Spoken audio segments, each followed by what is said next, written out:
Hello and welcome to another match preview on Football Talk Podcast. My name is Ozzie and I'm your host for today's show. The games are piling up as we just reviewed match week 14 yesterday and now we're entering match week 15. Liverpool will be facing a tricky encounter against Sheffield United. Now, I call it tricky because they've just sacked their manager, Paul Hickenbottom, and replaced him with Chris Wilder. So a homecoming from him for him there. So it could be that new manager bounce. But do I believe it will happen? I certainly don't. Respectively, this Sheffield United team has to be up there as one of the worst promoted teams in recent history. They've only won one game, and that was against Wolves about a couple of weeks ago. And to make things worse, I believe Ollie McBurney, one of their main players, is suspended for the game after picking up a red card against Brighton last weekend. So despite that moment, Sheffield United actually managed to claim a point, which is a great result against a solid side. The only sort of positive they can take apart from playing in this fixture is that we drew to Luton a few weeks ago. So Liverpool do struggle against a low block team. So that could be something that they could use to their advantage. Liverpool, on the other hand, got the win against Fulham in a manic match that ended 4-3. Some spectacular goals scored from the likes of Trent Alexander-Arnold, McAllister, and Endo. So let's crack on and present the team news for both teams. I'll also predict the lineups and reveal my scoreline predictions. So in terms of team news for Sheffield United, as I mentioned earlier, no Ollie McBurney in this game. So Wilder will need to look at his squad and give one of their strikers a run out. I think the most likely candidate would be Jason McAtee, who comes in and takes his place. Baldock, their right wing back, unfortunately picked up an injury in the last game. Is unlikely to take any part. They still have quite a few injuries to the team, and a lot of them are centre backs. So the likes of Basham, Egan are still out. You've got Tom Davis, Norrington Davis as well, Jebison, and you've also got former Red, Ryan Brewster out with injury as well. In terms of Liverpool, Robertson, Thiago Bacic still out with long-term injuries, so no updates on their return. Some positive news with regards to Jota, who apparently started a bit of light running in training today, so that is a good, information for us, as we know or we expect to see him in action in the near future. Alisson is also out with a hamstring injury, but should be available in a week or so. Matip unfortunately picked up an injury in the last game and he's out of action. And at this stage, we're not sure how long he'll be out for, as it looks like it could be a serious injury. So that's the team news there. Just got a comment here from Hakeem Adam, who says, big up Ozzie, big up yourself, Hakeem. Thank you for your comment and thank you for tuning in. So what we'll do, we'll present the lineups for both teams, and then we can discuss in terms of the team selection, the shape, and what sort of tactics that teams will deploy in this match. So we'll start with the home team. We'll start with Sheffield United. So let me just present it for you guys, and we can take it there. So here we go. So they predominantly play a 3-5-2 formation, which is no surprise. And considering they don't have a lot of centre backs, they have to play a back three, unfortunately. So let's start with the goalkeeper. The goalkeeper will be Foderingham, who is their first choice. And then back three is going to be a tricky one because normally they would have Baldock there, but he's out. Bogle can play in that role, but I feel like he'll be playing further up top. So one of the selections that I've gone for is Ahmadovic, who is a centre back. So I think he may get an appearance. And by the way, because it's a new manager, this formation, this shape could be completely incorrect because as it's a new manager, he might have his own tactics to deploy. But I feel like he might just stick with the same system that they're working on. And then once he's got his players under his training regime, then we might see a different shape in the upcoming weeks. But I think for this game, with such short notice, I think he just got appointed today. it will most likely be this formation. That's what they're used to playing. So we can go with, let's see, Robinson, who some of you may know, may not know, used to be a former Red, a youth player for us, Jack Robinson. And he's predominantly a left back / wing back, but he has to play in a more defensive role due to the injury list. And then you've got Trusty, who is normally the player on the left-hand side. So he can also play centre-back as well. So it's interesting. I'll put him there. I just looked at the last few games, and this is the Robinson did play on that center of defense. So that's why I'm going for the selection. If it was my choice, I'd probably switch both of these two players around as he's more comfortable playing there. So yeah, actually, you know what? Let's just do it. It's my formation. And I feel like if he's accustomed to playing centre back, he may be better suited. So I'm going to go for this formation here.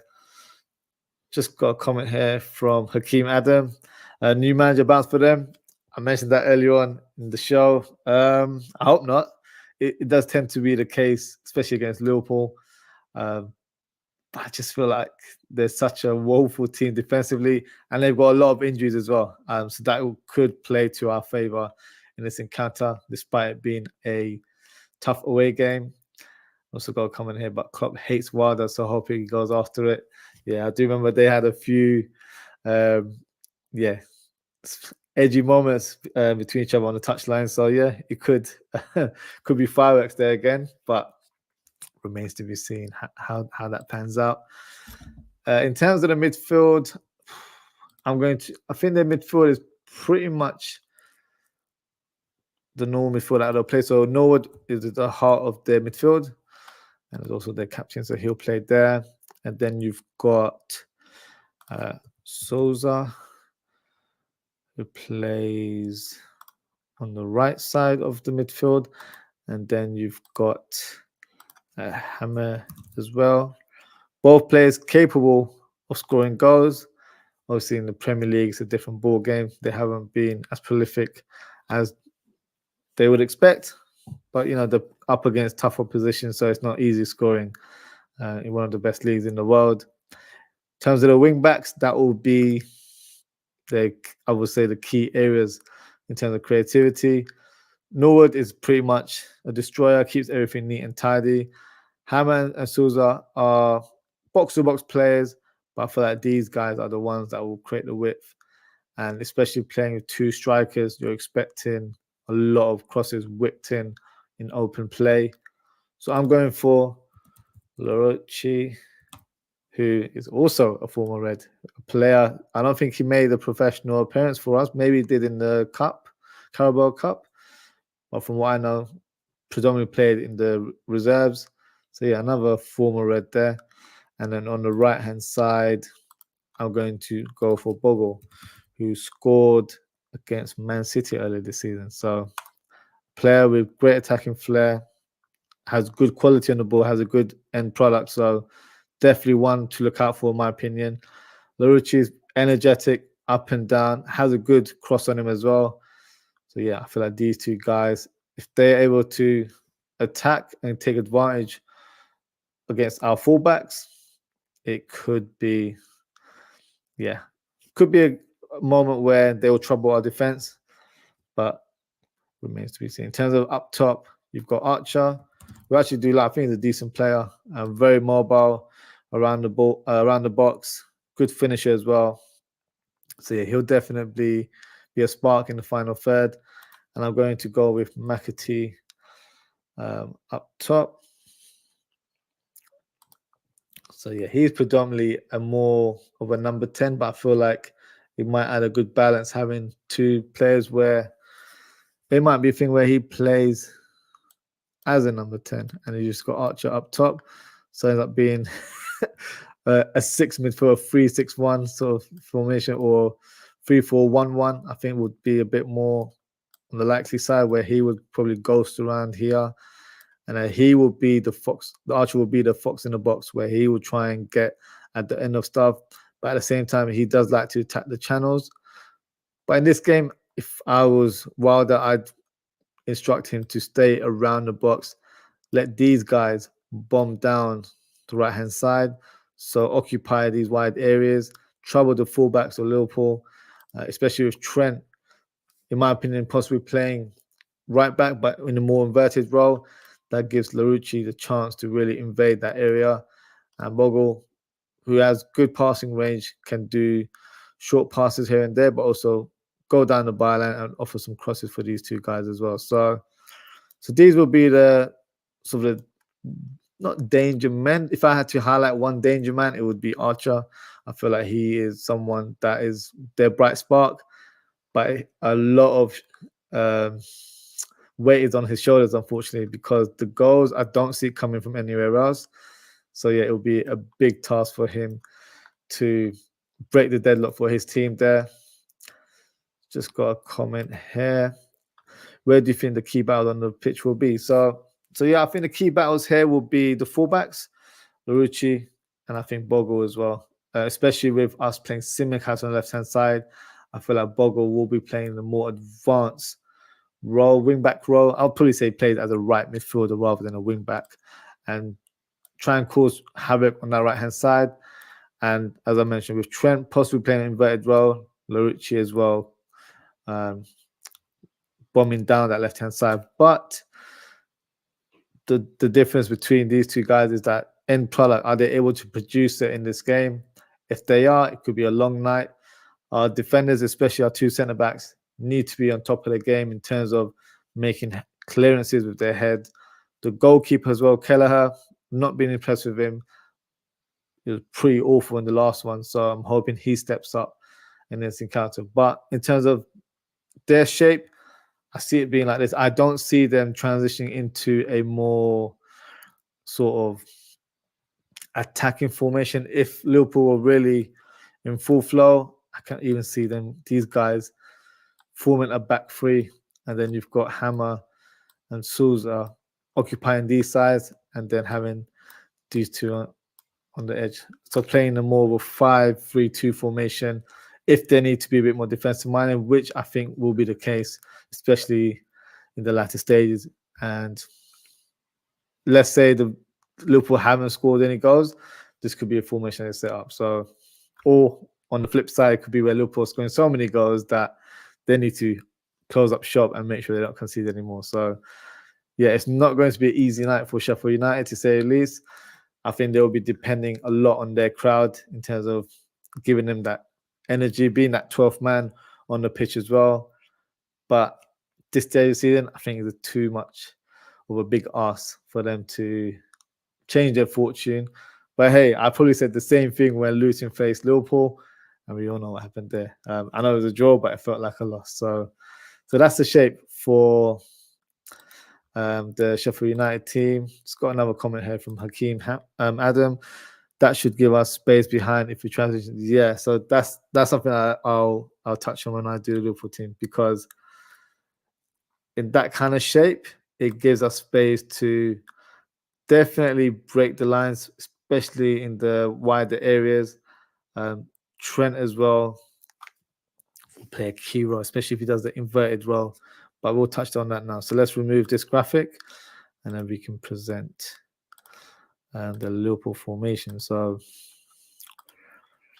let's go here. In terms of the shape, it will start off being a 4-3-3, but I'll switch the players around based on how I see us tactically set up. Now, in terms of team selection, this will be debatable amongst fans. So let's go with the goalkeeper. I will still give Kelleher a chance despite my annoyance in terms of how he's performed, especially the last game. Very disappointing. I see a lot of fans maybe even suggesting Adrian should be the guy that comes in. Not for me. I'll still give Kelleher the benefit of the doubt. Still has credit in the bank, so I feel like he still deserves to get another crack at in goal. In terms of the back four, I don't think there'll be too many surprises. Tsimikas for me starts. I think he's performed a lot better in the last 2 to 3 weeks, so he's picked up form, which is good for us as he's desperately needed at this stage. Now, I know Trent had a good performance in midfield in the latter stages of the Fulham game. I still feel like this is his role in the team because he's more effective in this area. So I'm going to play him in the right back. But tactically, I'll show you where he stands as well. And then we've got Van Dijk, the heart of defense. No Matip, unfortunately, so it will be Konate for me that starts this game. Midfield's free. So this is the one where I feel like everyone's going to have a different perspective or different vision in terms of who will start. Might be an unpopular opinion. I'm going to go with Endo. And it's not just because he scored against Fulham. Well, to be fair, it was a fantastic goal, nevertheless. But I think this is the type of game where we need a destroyer in this lineup.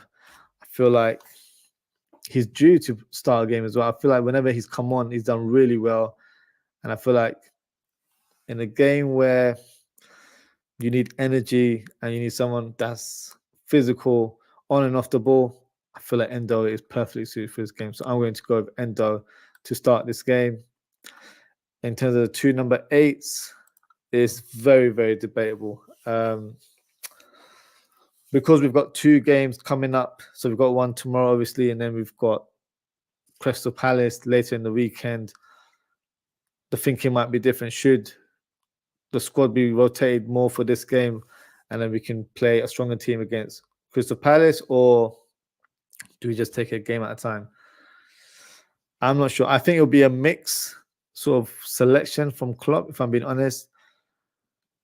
I'm going to go with McAllister as a number 8. I think that's the role that a lot of us fans want to see. I think due to him having a good game against Fulham, but also scoring that goal, I feel like his confidence is quite high. So I'd rather play him in this game. And if we need to rest him against Palace, we can do. Some may say that, because Sheffield United are more of a physical team, maybe we should have Gravenberch starting ahead of him. I understand that point, but I feel like we still need a player in that midfield to be the creative spark, make things happen in terms of on the ball. Endo will be the destroyer in this team selection, so he's taking up on that duty. McAllister is going to be the creator, the playmaker in a more advanced role. So for me, he'll be a very important player in this game. Alongside him, traditionally, I'd go for Szoboszlai because obviously he's one of the first names of the team sheet. However, I think he needs a bit of a breather. So I'm going to rotate and I'm going to actually play Curtis Jones on the right-hand side. Now, let me know what you guys think of this midfield. Is it a decent midfield to start against Sheffield United? Is it too weak? Let me know what you think. Just got a comment here from Philip Bidwell. Thank you for your comment, Philip. We have no choice but give Keller another chance, and I'm sure he'll have a better game. That's right, Philip. I know we've got Adrian, but that's like when you're in a very desperate situation and you play him. And I wouldn't want one of the youngsters to play. So, for example, Peter Lugo, who's a good up-and-coming goalkeeper. I wouldn't want to throw him in this sort of game. So no, unfortunately, you're right. We don't really have much choice. But I've heard some fans say they'd rather have Adrian in goal. I'm not one of them, for sure. So yeah, hopefully he does have a better game in this fixture. Up top, so I still play Salah in this game. I think Elliott could have a run out, to be fair. I wouldn't be surprised if he does start. But I'd rather Salah play an hour and then take him off and then put Elliott on for the last half an hour so we can rest him for the game against Palace, as I feel like we need to kind of kill the opposition in the first half. So that's why I'm going for Salah to start. Diaz starts on the left-hand side for me. Don't have too many options there, unfortunately. Jota's out. Got Gakpo, got Nunez as well. So that is the big question. Who would I start up top? And I'm actually going for Gakpo. I think in the last game, I know he didn't start. He came off the bench, but even in that game, he was very positive. But I was very impressed with his performance last week in the Europa League, where he scored a couple of goals. One of his better performances so far this season. Looks like he's back to his best form, I would say, where he looks really quick on and off the ball. His striking ability is fantastic. He's very good at shooting, especially in more of a one-on-one situation where he's very clinical. So I'd like to see him start in this game. In terms of our shape, just got a comment here from Philip. Decent midfielder, it could be stronger with Gravenberch instead of Curtis Jones. I agree. That was the one that I was contemplating, if it should be Gravenberch or Jones. Gravenberch played, from what I remember, made an appearance in the last game, and he also started in the last game. So I think in terms of squad rotation, I think it might be worth giving Curtis Jones a run. Gravenberch, I'd probably save for the Palace game. So that's my thinking. So I'm thinking a bit more ahead. But because of the magnitude of games coming up so quickly now, we've got 2 games in the space of a few days. So yeah, it's important to rotate the squad as much as possible. So in terms of the shape, so yeah, traditional 4-3-3, but as you know, that's not how we're going to really set out. So I think McAllister will be up here. Do not be surprised if these two interchange, because that is something that we tend to do with our number 8s. So if Jones is favouring this side a bit more, McAllister on the other side, or let's stick to this kind of formation. And it could be a thing where Jones is given more of a license to roam around, and then McAllister drops deep a little bit, so it ends up being a double pivot, like a 4-2-3-1.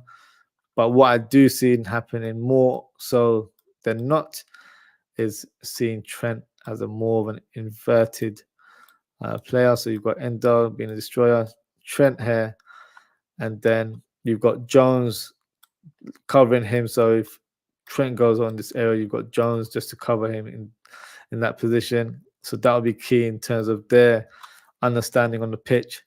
But yeah, I can see this being more of a thing. And then you've got Konate coming from a defensive point of view. Tsimikas don't like this role, but for demonstration purposes, it will be in this manner. It could be where, they go a bit more further up. So it ends up being like a 2-3-2-3 sort of formation. Obviously, that is not the formation, but in terms of the shape of where the players stand, because Tsimikas is not traditionally a centre-back, so he can still play more of a full-back role. But then you've got the likes of Trent, who should be given the license to roam around.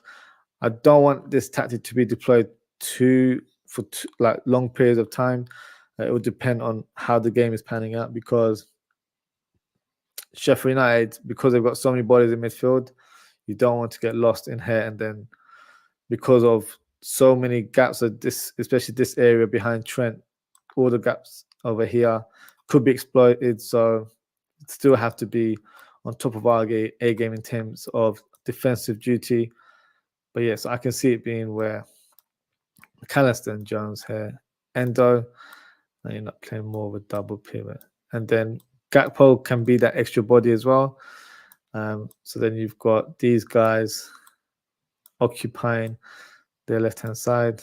And yeah, so that could end up being the shape here, where Tsimikas playing a bit more or back three. Let's say we're playing this shape, but Tsimikas is having troubles with his new role in the team. He could be substituted, and then Gomez can come on and occupy that role quite easily. Don't like seeing Gomez as a left back, but as a left side centre back, I don't have any qualms with him playing that role. So that could be the setup. Obviously, traditionally, it will be a 4-3-3, but because of Trent's amazing ability on the ball, you've got to exploit, especially against a low block team like Sheffield United. So yeah, let me know in the comments what you think about the tactics I've just shown. Would you change the setup completely or change the team selection here? Drop a comment. Love to hear from you guys. Just got a comment here from Ravi. He says, big up, lad. Thank you, Ravi, for your comment. He says, I think Liverpool need to be tight in defending as a team, but still play our game. Definitely. That was one of the annoyance I had with the last game against Fulham. Look, the goals were spectacular, don't get me wrong, but we were far too open as a team. We didn't really play bad individually, but it's just collectively there was too many gaps. in open play. So that's something we need to be a bit more assertive and compact as a team as well. So defensively, yeah, we need to defend better in a unit. And then Hakeem, Adam saying that need a big game from Gackers. Yeah, Gackers for me, Gakpo, I feel like I was very impressed with how he played against Lask. I know it's not the biggest of teams respectively, but in terms of how he performed, he's playing with confidence. Even when he came off the bench against Fulham, played in a number 8 role, but still did a decent job, did really well, almost scored as well. Actually, the shot that he took was saved by the keeper, and it actually led up to Trent scoring that goal literally 10 seconds afterwards. So no, Gakpo for me had an influential part or impact in the last game and had a good game the other day as well. So no, I think he's in good, rich vein of form. And I think he deserves to start in this fixture. But yes, that is my lineup for this game. Hopefully we get the win. These are the teams that unfortunately Liverpool do drop points. But hopefully that is not the case for match week 15. And that's a wrap up for today, guys. So thank you to everyone for tuning in. Thank you to Hakeem, Philip, and Ravi for your comments. Appreciate your contribution as always, guys. If you haven't already, please don't forget to like, comment, share, and subscribe. Next show, there's no rest for the wicked, as they say, will be taking place tomorrow evening after the game as I do a match reaction. The show will start around 10 p.m. as it's a 7:30 kickoff UK time. So the match should finish around 9:30. So I'll make sure I'm up and ready for 10 p.m. for you guys to come on. Yeah, it's a calling show, guys. So feel free to jump in. I will post a link in the live chat when I go live, and there will be a link in the description as well. So yeah, if you'd like to come on, have your say, the floor is yours, guys. You can come on and talk your talk as well. Hakeem says you never walk alone. Big up yourself as well, Hakeem. So as always, guys, take care, stay safe, and I hope to see you all tomorrow. Goodbye.